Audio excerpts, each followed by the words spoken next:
যাব না, যাব না রে, যাব না। আন্দোলনের 5 দিন আমাদের দাবি মেনে নিন। এই আন্দোলনের 5 দিন আমাদের দাবি মেনে নিন।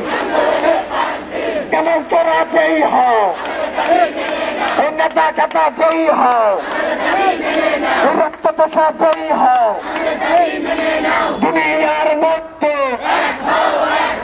এক হও, লড়াই করো। চলো চলো। সংগ্রামী শ্রমিক ভাই বোনেরা, বিগত 4 দিন যাবত, 5 দিন যাবত আমরা এই চমকভবন আমরা অবস্থানে আছি। আমি আইজি মহোদয়কে বলবো, আপনি কি সরকারি চাকরি করেন না মালিকের চাকরি করেন? আমরা শ্রমিক ড্যানি স্ট্রিটের শ্রমিক ভাই বোনেরা আজকে 5 দিন যাবত অনাহারে দিন যাপন করছি আপনার এই চমকভবনের নিচে। এখনো পর্যন্ত আপনি একবারও নিচে এসে এই শ্রমিকদের সুখের দুঃখের কথা জিজ্ঞেস করলেন না। আমি বলতে চাই, এদেশের সরকারি মনে আপনি চাকরি করেন না, আপনি মনে হয় মালিকের চাকরি করেন। আইজি মহোদয়কে বলতে চাই, আপনি উপরে চিরুমে বসে ভেবেন না যে আরে ওরা চিল্লাপাল্লা করুক, করতে করতে একলাই ক্লান্ত হয়ে চলে যাবে। এই চিন্তা করে এসি রুমে বসে থাকবেন না। আপনি মনে রাখেন, আমরা ড্যানি স্ট্রিটের শ্রমিকরা নির্যাতিত, নিপীড়িত।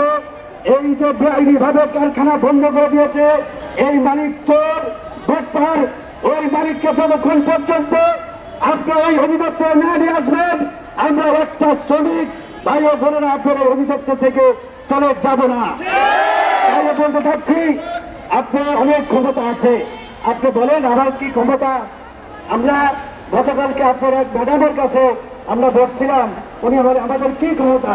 আর আপনার যদি ক্ষমতা পাওয়ার নাই থাকে, আপনি ফোন মেনে গাড়িকে গাড়ি প্রশাসন আসছে আর কামালকে আপনি ধরে নিয়ে আসতে পারছেন না, আপনি কিভাবে বলতেছেন আমার কোনো ক্ষমতা নাই।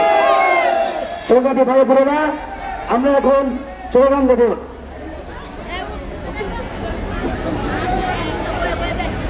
সংগ্রামী বন্ধুরা,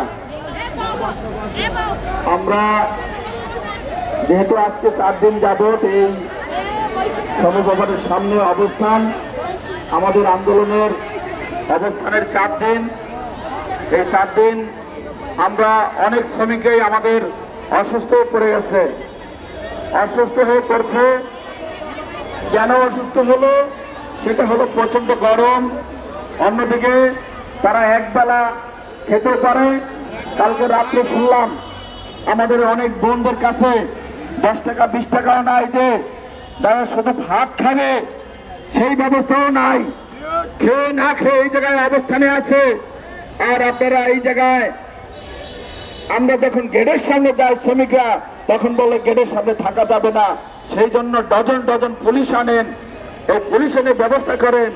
আর এই মালিক সে বাসায় বসে ঘুমাইতেছে আর তাকে আপনি আনতে পারতেছেন না, এনে এই শ্রমিকদের পাওনা দানের ব্যাপারে এবং কারখানা খোলার ব্যাপারে আপনারা আলোচনা করতে পারতেছেন না।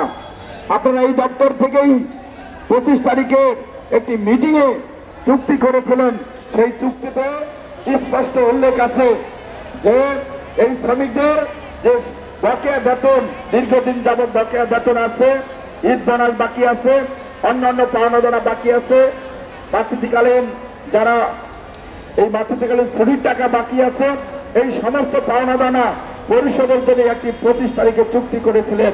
সেই চুক্তি হলো আরো যে যেই শ্রমিক 10 বছর চাকরি করেছে তার আইডি কার্ড পরিবর্তন করে তাকে 2 বছরে নিয়ে আসছে। আরো হলো যে 8 বছর 7 বছর চাকরি করেছে তাদের আইডি কার্ড অনেকে দেয় নাই।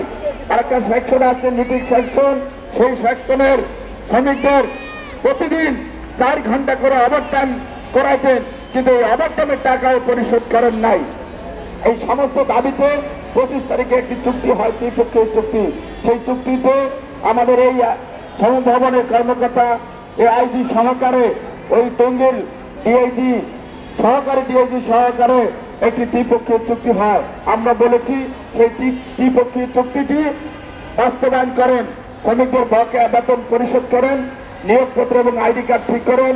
বেআইনি ভাবে যে কারখানাটি বন্ধ রেখেছে সেই চুক্তির ভিতরে উল্লেখ আছে এটি বেআইনি ভাবে কারখানাটা বন্ধ রাখছে, এটি কারখানাটি খুলতে হবে। আপনারা এই ব্যবস্থা করতে পারেন না। আপনারা বলেন যে মালিকের কথায় আমরা শুনতে পারলাম যে একজন আইজির মুখে যে মালিক বলেছে 25 তারিখে আসবে, আইসা 26 তারিখে একটা মিটিং করবে। তাহলে এই ভবনে যারা দায়িত্ব আছেন, এই ভবনে কি মালিক চাকরি করে না আপনি যে দায়িত্ব এই চেয়ারে বসে আছেন আপনি চাকরি করেন? তাই বলতে চাই এই ধরনের তাল বাহানা না করে অতি ভালাই এই শ্রমিকরা যাতে আর অসুস্থ না হয়, তারা যাতে ঘরে ফিরে যেতে পারে সেই ব্যবস্থা